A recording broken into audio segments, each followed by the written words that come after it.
Let's go to the PowerPoint. And yeah, again, sorry about the technical difficulties, but I guess this is academia for you. Okay, so hello everyone, and it's very exciting to have this finally happen. Yeah, it's been a very rough year, as you all know. Um, and in a way, a year very connected to trauma. So I'm very happy that we're finally doing this. Just to make sure that it's recording here. Has to be, well, okay, it's recording probably. Yeah, okay, yeah, it is recording. So it's also very weird to have my son here. And of course, my wife is less weird because she's academic also. But yes, but my son will be an academic, I'm sure. I even cited him in a book that I wrote recently that has been rejected. Okay, so it's weird to me to speak to a room where all the people are the speakers, but okay. So first of all, I want to start by saying thank you to everyone who is attending as well as those online. This workshop has been an idea that I've been thinking about for around 5 years now, and as a way of grouping together thoughts regarding trauma and medieval Europe, and I see it as the beginning of a very important process. Connecting trauma to grief, connecting trauma to grief serves here as an entry point to the variations of human feelings that are possible when discussing and thinking about trauma. It is also meant as a kind of response to a monolithic view of trauma as a single idea. So as a singular idea, rather than just thinking of trauma as a very specific thing, you kind of added the grief to show the complexities that it's very hard sometimes to say what is trauma, what is grief. And that is my intention with this. It is worth noting that when speaking about trauma, what is referred to usually is the concepts of individual and collective trauma, which interact but also have their own operation. The idea of individual post-traumatic stress disorder was introduced by our friend Sigmund Freud, but its application to literary analysis can best be credited to Shoshana Fellman and Laub and Kathy Caruth. These ideas have been criticized far and wide, and now I will voice some of these criticisms, in particularly for its instrumentalization of those who are affected by trauma, voiced by scholars such as Aarhus University's Wolfgang Steiner. Another important criticism of the study of trauma has been made by her name is Craps, so yeah. Okay, Steph Graf. It's really interesting that memory studies, we have Assmann, we have Craps. It's a lot of interesting names. Craps argues that the idea of post-trauma is only relevant when the trauma is, in fact, a thing of the past. So the idea of trauma as an event, maybe I want to write this down to emphasize it.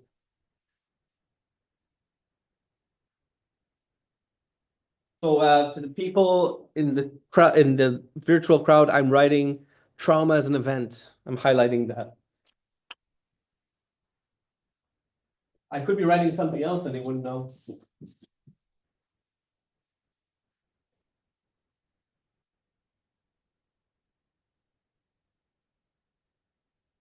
Who wants to paint? No. Okay. So this is very important to think about trauma as an event.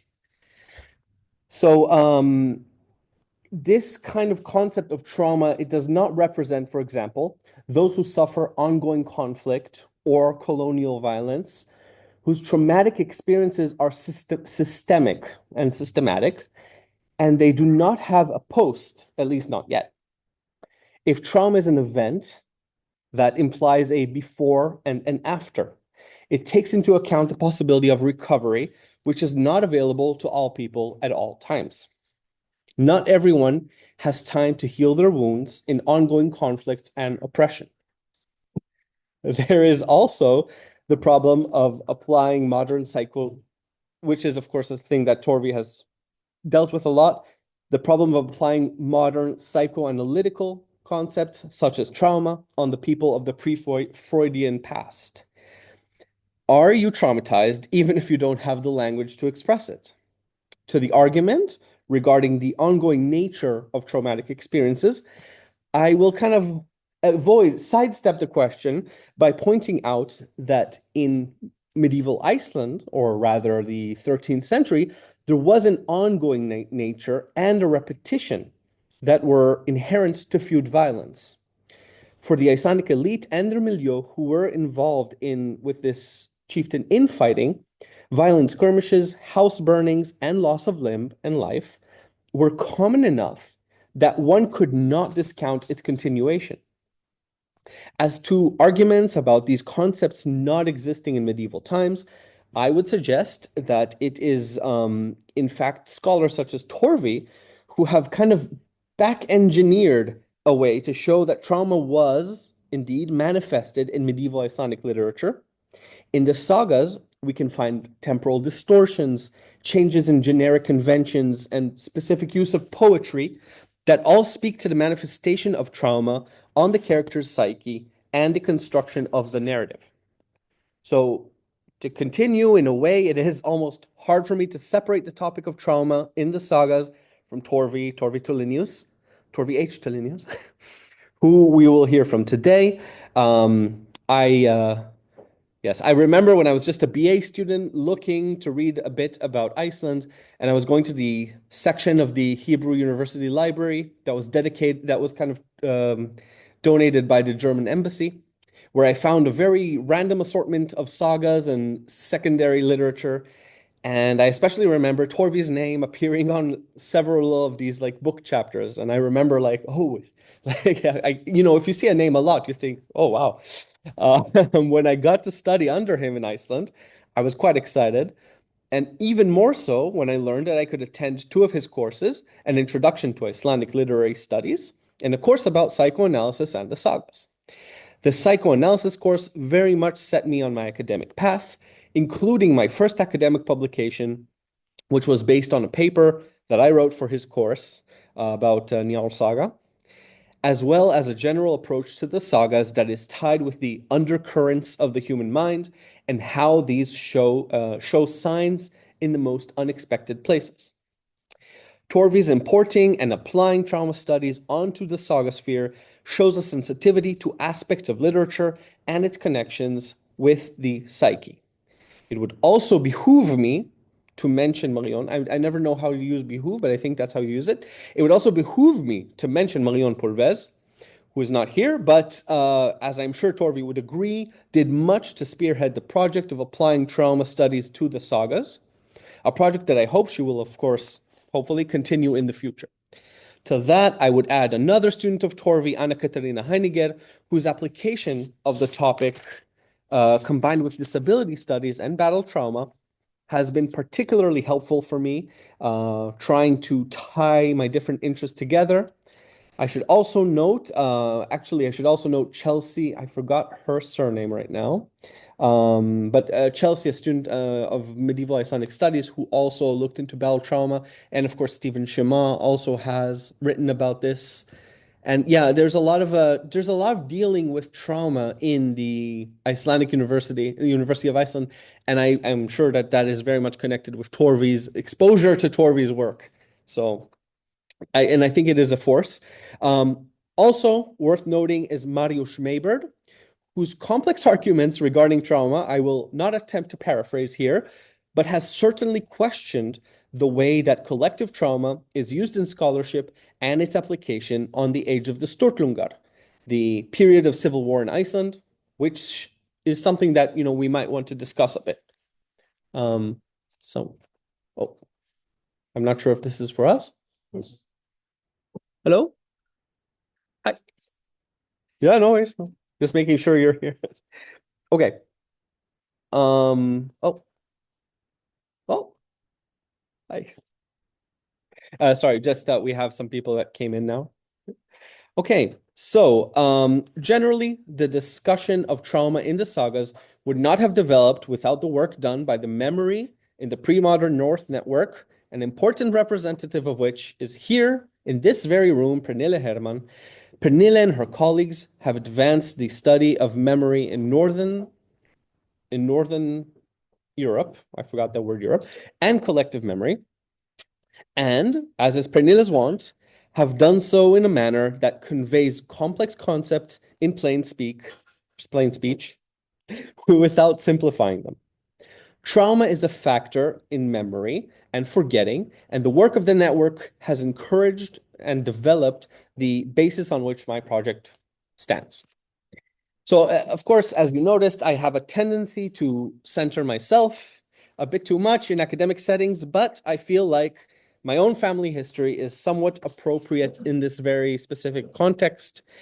As a third generation to Holocaust survivors, I grew in fear of Europe, in particular Germany. I always loved Denmark because, you guys saved all the Jews. But Germany, Poland, and Romania, Ukraine, where my grandparents were from. This was not helped by the kind of standard 11th grade trip to Poland to see I hope I say this correctly, the Nazi concentration, no, the German, I feel uncomfortable saying German. Okay, German concentration and death camps on Polish soil. You can go to prison if you say this incorrectly. No longer, but there was a period where you could. Yes, yes, but it was dangerous to say. Yeah, but so okay, just the standard way of saying it, concentration camps. And you have to, yes, and our own family trip to Ukraine to see the former homes of my grandparents and the sites where their relatives were unceremoniously killed and buried. And it was a trip that was marked by absence, by the horror of my grandmother when she realized that her parents and siblings lie under the earth in a mass, unmarked grave.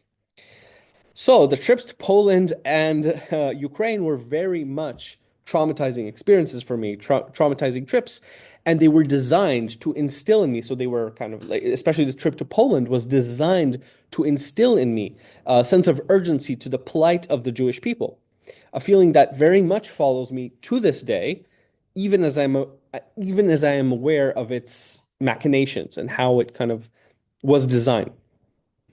But when Professor Jakub Morawiec invited me to teach for a semester in Katowice, I discovered another Poland, a Poland where people are much like my Ashkenazi Jewish family than the people of Scandinavia, a Poland where the beetroot was in everything, and deliciously so, I should note. A cultural Poland where classical music was admired and performed marvelously alongside proud local rappers whose lyrics I did not understand, but certainly got down to, as the kids say. In Poland, I also met Rafał, who is arguably the nicest man alive. Uh, when my mom, who grew up on Holocaust stories and importance on the silences, traveled to Krakow, Rafał and his wonderful wife Gosia traveled from their homes to meet my mom. It was far away, and and teach her the other side of the country and the people who she grew to fear. So Professor Morawiec and Rafał, you're also a professor, yeah. As you will see, are also magnificent scholars.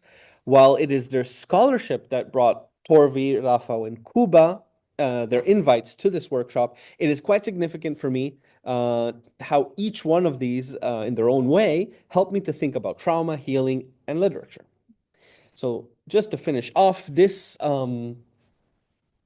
workshop is a part of the Marie Skłodowska-Curie Actions project, Approaching Cultural Trauma in Medieval Europe.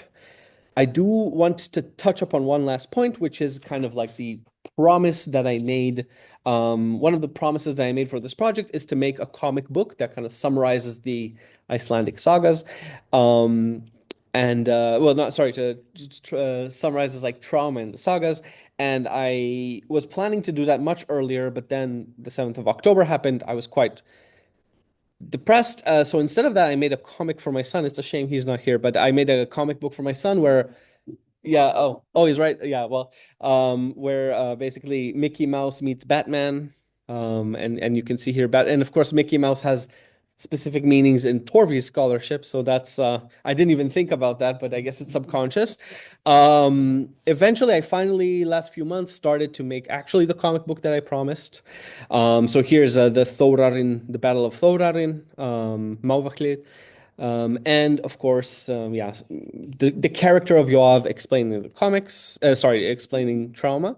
And finally, yeah, this is just kind of like how it's developing.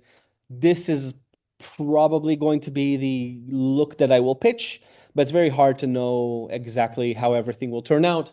Um, this is recorded, so if anyone wants to give it a longer look, of course, I can also send it to you if you want, but I don't know exactly how it will end up. Maybe I'll end up posting it online if I don't manage to get a publisher to bite. We'll see.